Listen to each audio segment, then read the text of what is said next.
now convert to an engineered field, but it does perk. And I think very fairly priced for the acreage. All right. I think it's about 5,500 an acre, isn't it? Yes, correct. Priscilla, where's it located on Jewel Road approximately? East of Cedar Lake, there's a little, if you flip back there, it's between Cedar Lake and Sharma Lane. Okay, I know where it is. Got it. There'll be signs hopefully out there today or tomorrow. Okay, so it's Howell, correct? Yep. Okay. It is Howell, it's Marion Township, but Howell Schools, yes. Okay.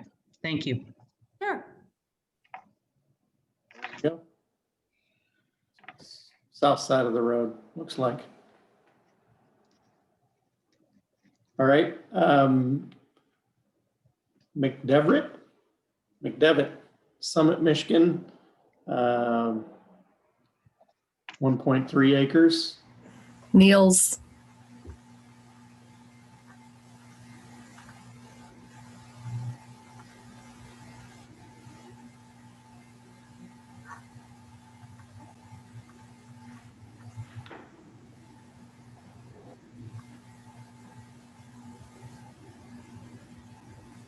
All right, Chris, you want to bring up the sales?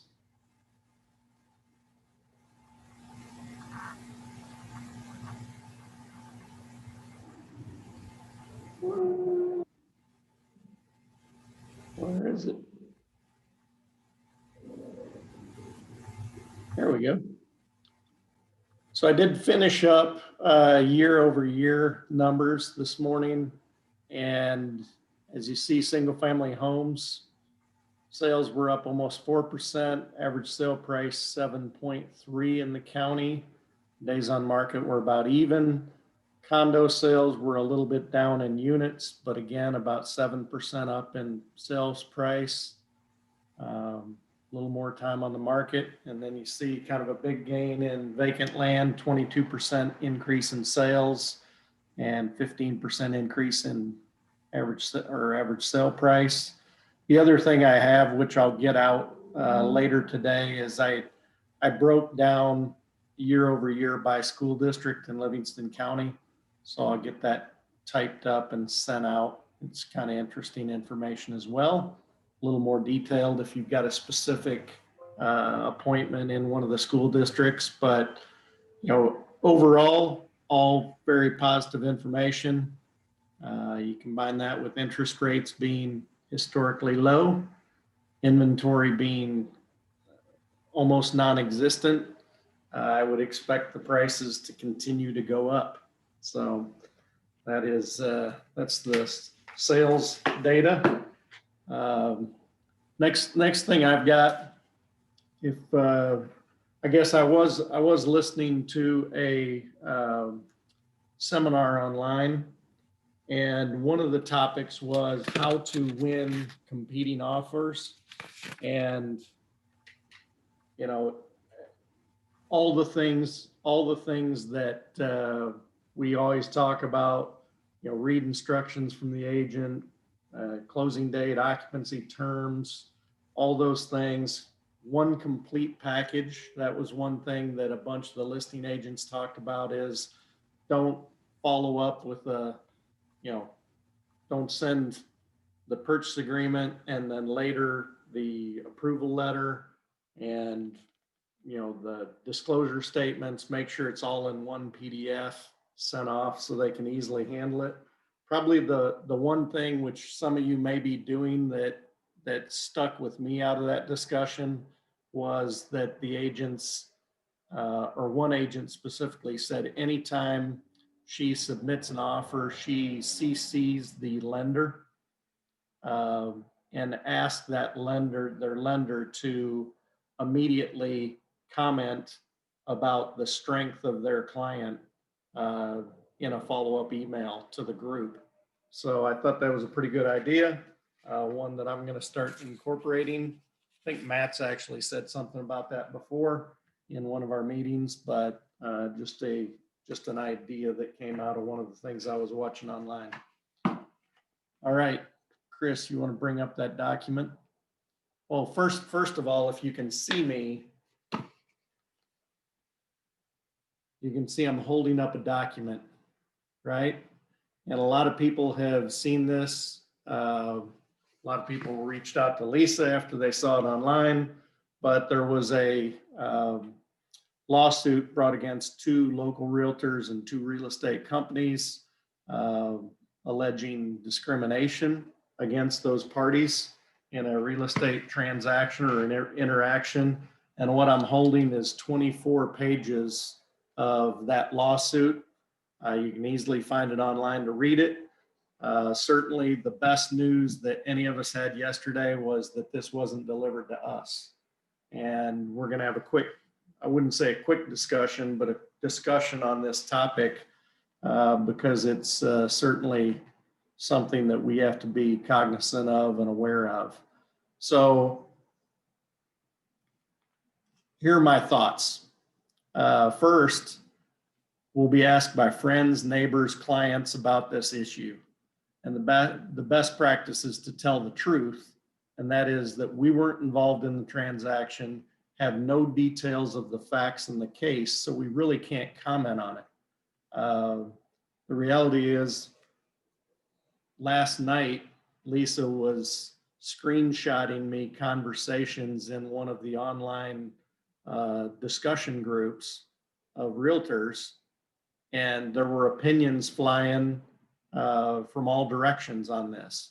The reality is, unless you were involved in that transaction, there's no way to know exactly what the conversations were had between the agent and the client, what conversations were had between the agent and the agent, any of the details, we just don't know. And so be very careful about making statements about, because last night there were TV crews in downtown Brighton, and I'm sure they would love to have talked to an agent and gotten their opinion. You know, unless we have significant understanding or details of the transaction, there's no reason to make comments. You know, you can always reference that we're held to the Realtor Code of Ethics and we abide by the Fair Housing Act, and we do that, right? Number 2, understand the world we live in. Right now, it's divided, it's social media driven, and everybody has an opinion, even if they have no knowledge or facts. So the online article on the Detroit News Facebook page currently has over 700 comments on the story, and the vast majority of those are extremely negative. I just encourage you not to post your opinions on social media. And this is, honestly, this is not just this case. This is pretty much anything that you post out there, unless you have facts to support your opinion and you're willing to live with the consequences of what you post out there. We've seen it over and over, and just be very careful. Again, you got to, you know, we are held to the Realtor Code of Ethics. We need to abide by the Fair Housing Act. One of the things that came out of this is there's some, if you read the articles, there's some question of whether an offer was actually presented or not. And what I would encourage is, you know, if your client or someone you're showing houses to, working with, wants to write an offer on the property, write the offer on the property. Submit what they want. Certainly you need to have discussions with them if they're, you know, putting in an offer. In this case, it was 50,000 under the asking price, but the reality is you don't know what the seller may or may not accept until you submit an offer and put it in front of them. And in this, you know, in this case, I don't know the facts, but what I do know is you're in much better standing if you present offers and then let the seller respond to them. So the next little document, and we'll send this out, is you know, there's all kinds of things, videos, details, the actual Fair Housing Act on the National Association of Realtors website. We will send out a copy of this, which is a declaration that the National Association of Realtors has made pursuant to fair housing. And we'll send out a copy of the Code of Ethics as well. Just a refresher, it's what we stand for as realtors. It's what we need to abide by. And reminding ourselves of that is never a bad thing. So any questions or comments on that? I will tell you two quick additional things. Number one, Pam Leach did tell me that LCAR is going to host some classes on these topics, which is good and is expected. Second, Lisa and I did talk about E&O insurance. So if you were ever caught up in a lawsuit, in this case discrimination, and Lisa looked it up, and there is $1 million coverage in our policy for discrimination suits. So there is some coverage in the insurance premiums that we pay. So any thoughts, comments? Lisa, do you have anything?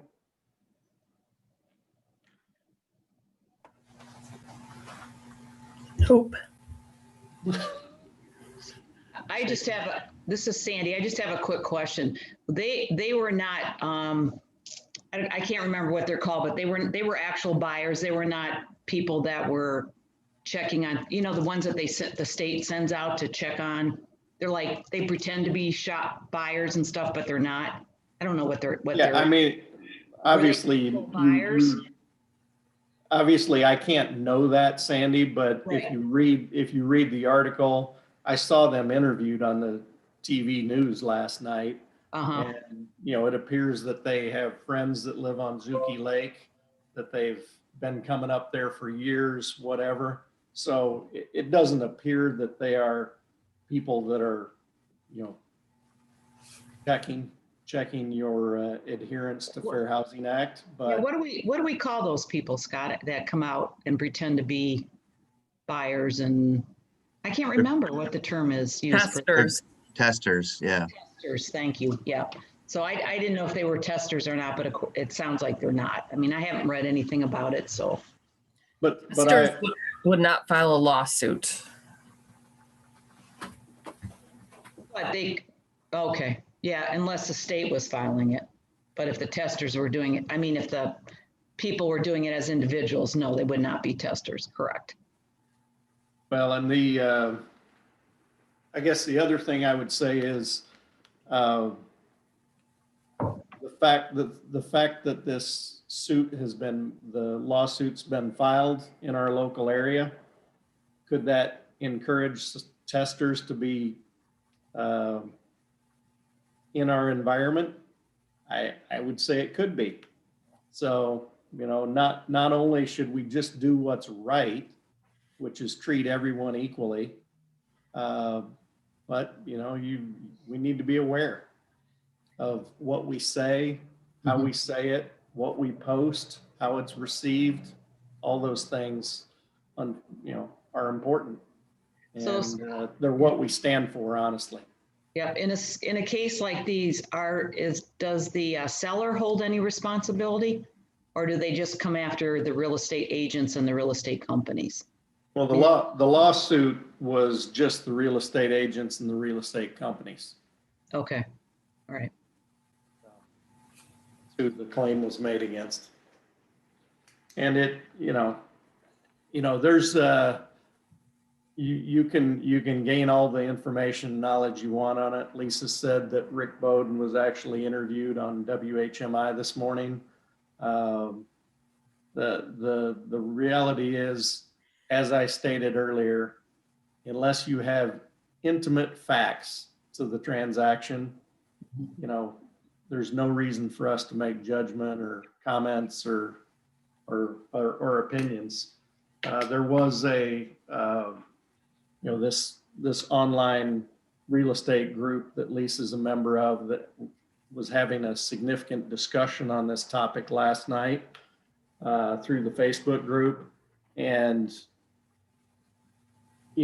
first of all, just like I've said, don't make statements you don't have facts about. But second, there was a broker that came on during this conversation and finally said, look, first of all, unless you're involved, don't make statements. This is like having a commission conversation, right? You just don't have them. And if that was a private Facebook group. The reality is I'm not a member of it, but just so Lisa and I were communicating about it last night, she took some screenshots of that group chat and sent them to me so I could see what was being said. Well, it's a private Facebook group, but anybody in that Facebook group could have taken the exact same screenshots and sent them to the Detroit News. That's the world we live in. So just be very careful about first and foremost, just focus on how we do business, and, never put yourself in a position where you are questioned. And that's the first thing we should focus on. But all the other stuff I thought needed to be at least discussed this morning based on, the fact that we're in the center of the media crosshairs right now in our county. So any other thoughts, questions?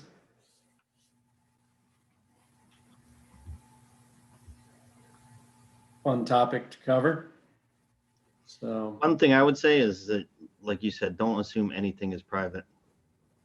If I was just texting Wesley something and I said something off ball, there's nothing to stop Wesley from taking a screenshot and sharing it with his mom or whoever. So there's no privacy anymore, anywhere. completely. It's, you don't know when it's going to come back to get you either, what you say. Someone could take a screenshot of something you said in a conversation, and that you get their sites out there like Snapchat, right? Snapchat, you put something out there and like within a given number of seconds, it's gone. Well, it takes about 1 second to take a screenshot of it and it's living forever. So not that many of us are spending our time and days on Snapchat and places like that, but it's just an example of what Chris is talking about. Anything else? Lisa, you got some things to cover? I do. From one serious topic to another, taxes. Chris, you can bring up that first form.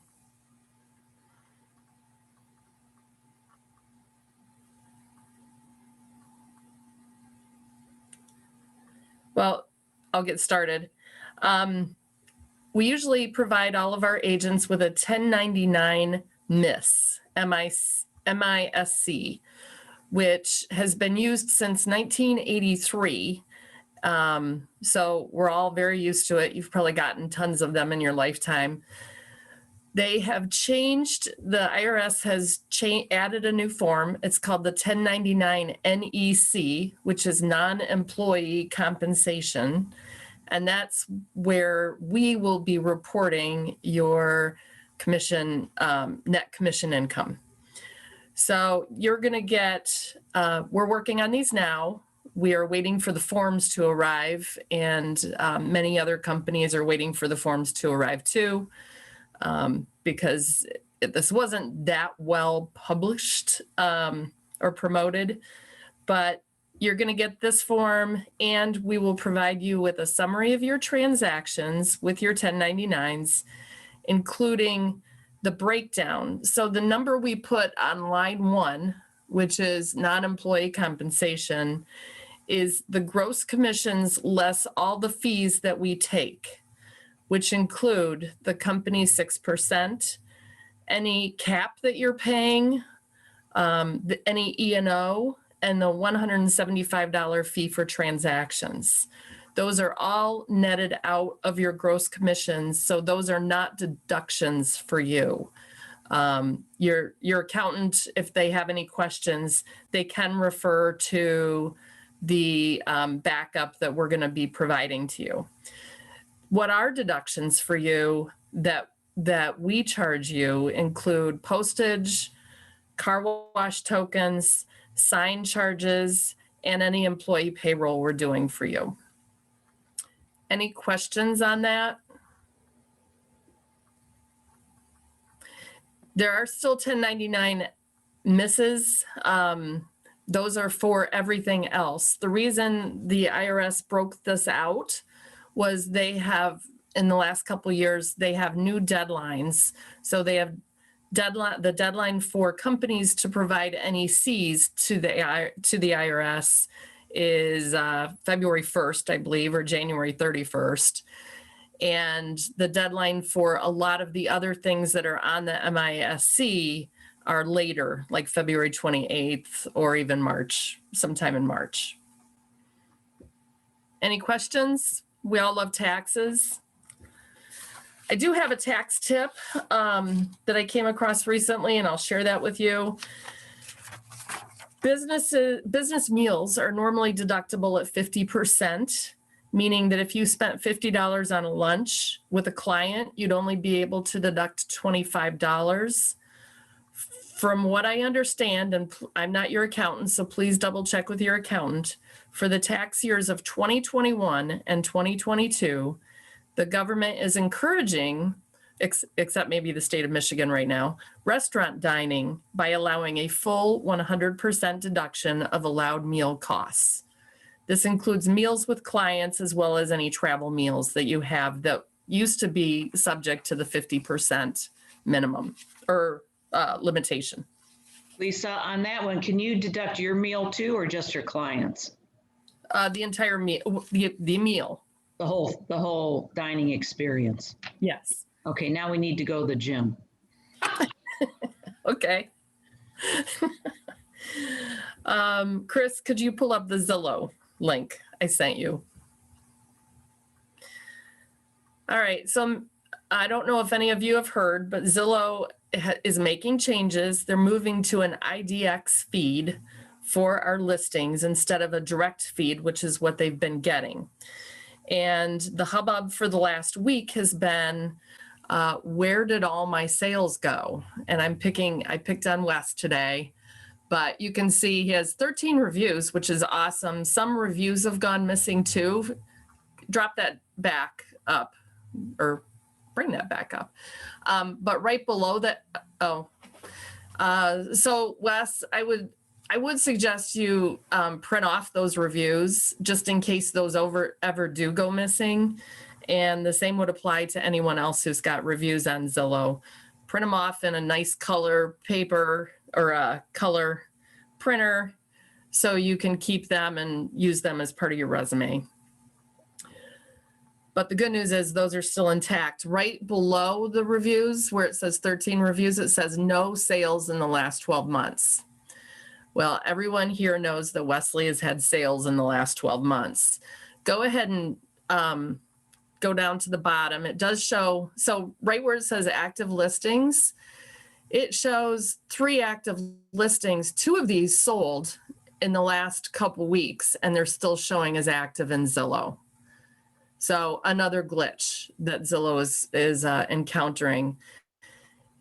Then you get to the past sales, and while Wes has plenty of past sales, these stop in 2018.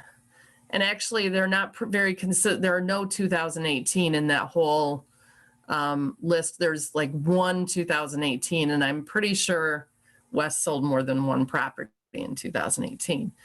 So Zillow is saying this is a glitch. There are other speculations out there, but they continue to say they are working on this. And I just wanted to call it to your attention so you know and can discuss with a client if they ask about it. Any questions on this? Lisa, does Preview Property Site allow recommendations, reviews? I We believe, want to Chris, use do you want Zillow. to comment on that? We don't want to use Zillow anymore. We want to direct our recommendations somewhere else. Well, first of all, I would say Rate My Agent. I've been very happy with Rate My Agent. Mhm. And it's very easy to request reviews from your clients with that. And then you can repurpose it into, social media and some other things. But I do think, Chris, do we have any reviews on our website? You can leave reviews, but I believe I have to manually post them. But I can check on that. I think we've posted some though. Am I correct? Yeah. So if you went to your agent profile on our Facebook, on our website, you should see some reviews. And I'll double check on that today. If not, we'll get them up and running. Yeah, we have an archive of them. In fact, we go out about once a year and go to Zillow and go to realtor.com and make sure that we're picking up all the reviews that we have and then repurposing them for our social media posts.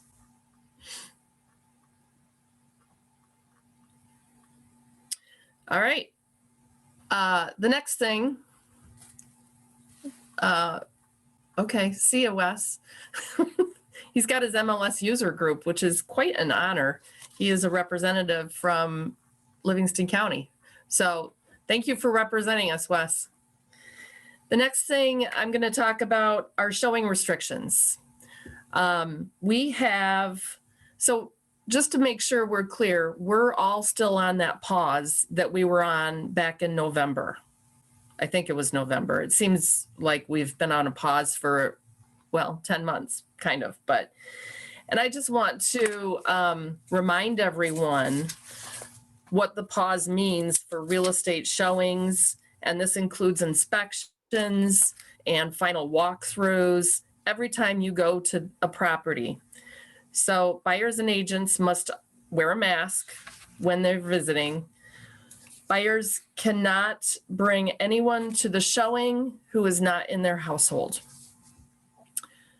Buyers should not touch any surfaces in the property. They should not turn off lights or close interior doors. An agent and their buyers' clients should not share phones, pens, tablets, etc. Buyers are encouraged to wear gloves while viewing a home. They should use hand sanitizer immediately prior to entering and then upon exiting. And they are encouraged to minimize the time physically present at a home. The other piece of this is the state executive order at this time says no more than 2 people or 2 households present at one time, which means if you're showing people a property, it's just you and them. When you introduce an inspector into the situation, one of you probably should bow out, and I'm going to say it should be the agent should hang around outside is what I would suggest, but you guys do what you need to do. The reason I'm talking about this is I did get a call last week from a broker, an Ann Arbor broker, and we all know about Ring doorbells and videos. And one of our agents was, and their clients and the inspector and some other family members. So apparently there were about 8 who went to this home inspection. And apparently they were all in the house at one time. And this was a seller who is being very careful with COVID and was very upset that many people were in their house at one time, especially when they knew what the limitations should have been. The other thing that maybe they were putting their mask on as they walked past the Ring video camera, but so the sellers didn't know if they indeed had their masks on when they were inside their house. They thought maybe a couple didn't. So I'm just warning you. I know it's been a long time, and you kind of get used to all this and forget that we're still operating under these executive orders. and this pause that we're in. Hopefully we'll be out of it soon. But for now, stick to what Michigan Realtors is actually providing to us with their guidance. Any questions on that? One thing I'd say is, based on the conversation we had earlier, that agent called Lisa and had that conversation. In today's world, they could have just as easily taken that Ring video, posted it to Facebook and commented about this agent who wasn't doing things the right way. It's not difficult for them to do, and someone's liable to do it at some point. So there are cameras and microphones everywhere. Just recognize that you're on audio and video all the time. Do things the right way. Thanks, Scott. The next thing I have, if you get news releases or news updates from RealComp, this came out last week, and it hasn't shown in the like when you sign on, the little updates, the pop-ups, it hasn't shown up there yet. But last week, RealComp announced that Remind Docs is a program that will be replacing Transaction Desk. And that, from what I understand, that will be happening in third quarter of this year, September, October sometime is when it's scheduled. They're doing this for several reasons. The main reason is probably has nothing to do with us, but what it does have to do with is RealComp is accumulating or working with other MLSs and will probably be providing platforms for other MLSs. So there is a benefit to us, and that is that we'll have more data in our RealComp. But the downside is we'll have something new to learn. But I assume it's Remind, so it's fairly intuitive, and this Remind Docs has been out for about a year, from what I understand. Northern Virginia, which is a heavily populated area, has been using it for quite some time. And by the time we get it, they'll be on there for over a year, I believe. But any questions on that? Nothing to get scared of. We've all experienced change before. All right. The last two things I have are much lighter than these prior things. Bring up the next slide that I sent you, Chris. We have, I purchased a bunch of white lettering to use for our sign writers. We have several blank sign writers. If you need something unique and specific on your sign writer. So just FYI, I never received that email. It was in the same one as the 1099. It was like there were 3 pages there. Oh, sorry. I got you.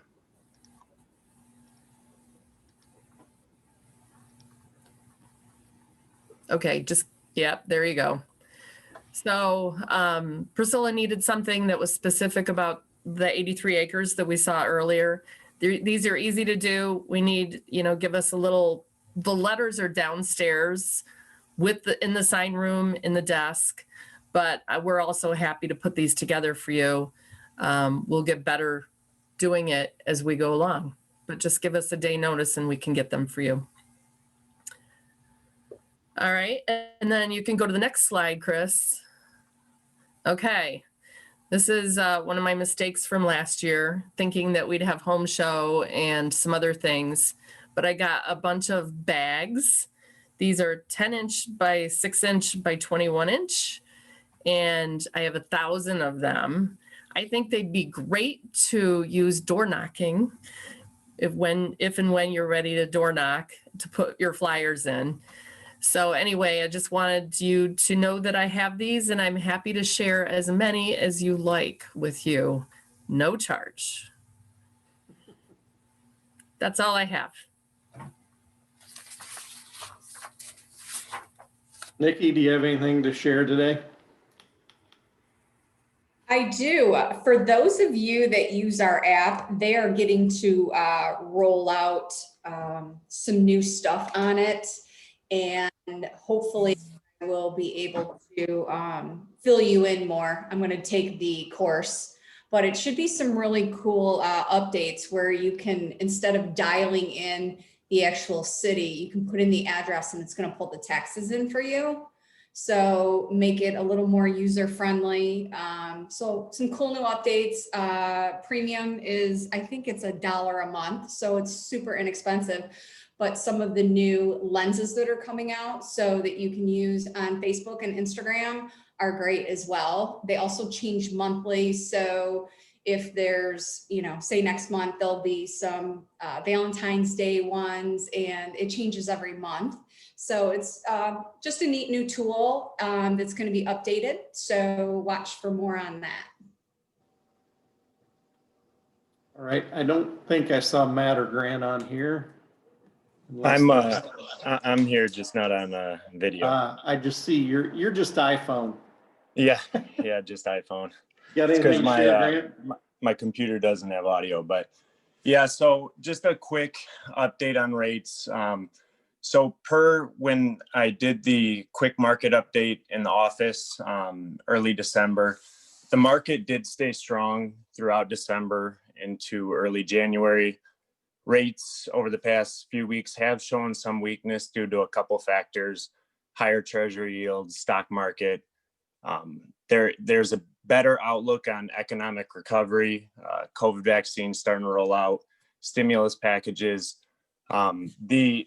The projections are saying that they will rise. Now, with that being said, they're still within the same range, high twos. The margins are changing a little bit, but it's going to be worth seeing over the next few months once the COVID vaccine becomes more widely available, new administration come in.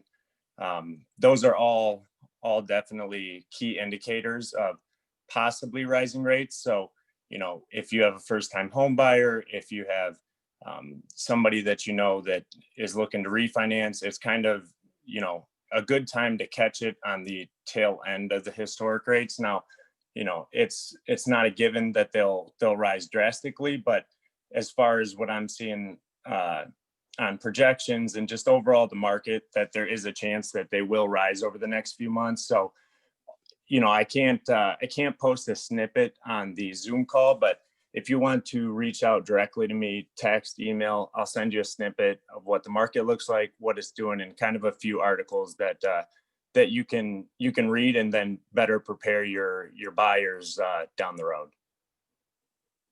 Gotcha. And along those lines, if think of yourself, if you haven't refinanced lately, if they're at historic lows and they might be going up, make sure you look into that yourself too, along with taking care of your clients. Any other special needs or requirements, topics we need to discuss quick?